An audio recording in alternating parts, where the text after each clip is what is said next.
Imagine waiting years to etch your name into the record books, only to be benched, overlooked, and forced to watch as others steal the spotlight.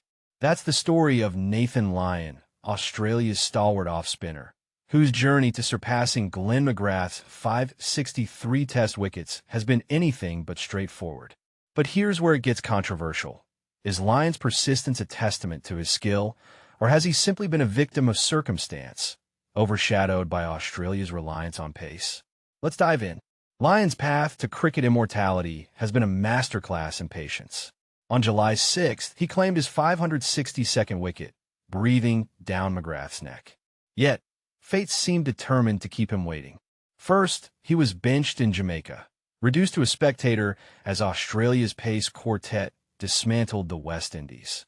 Then, the Ashes series arrived, and Lyon's hopes were dashed again.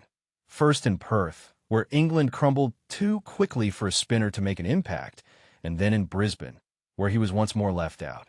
And this is the part most people miss.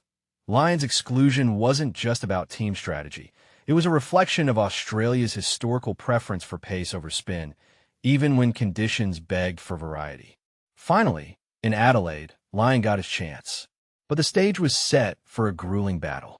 The heat was relentless, pushing players and spectators alike to their limits. A smart team, one might think, would exploit Lyon's frustration and the conditions to wear him down. Yet, England's approach was anything but shrewd.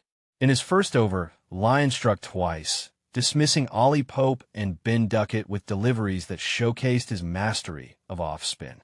Wickets 563 and 564 were his, and just like that, he surpassed McGrath, cementing his place in Australia's cricketing history. Meanwhile, Pat Cummins, returning from injury, delivered a performance that bordered on the divine. His precision and pace left England's batsmen reeling, claiming key wickets like Zach Crawley and Joe Root. Here's a thought-provoking question.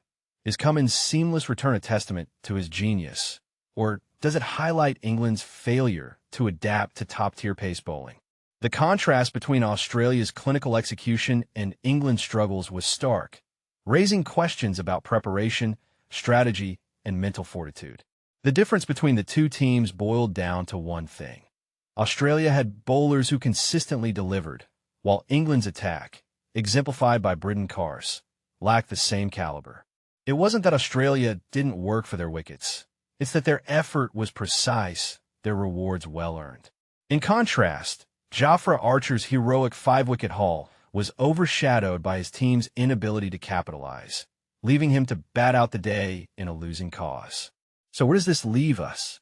Lyon's record-breaking moment is a triumph of perseverance, but it also exposes the flaws in how teams handle spin bowling. Cummins' dominance raises questions about England's readiness for elite competition. What do you think? Is Lyon's achievement underrated, or has he simply benefited from Australia's pace-heavy strategy? And is England's struggle a matter of preparation, or are they simply outclassed? Let's spark a debate in the comments.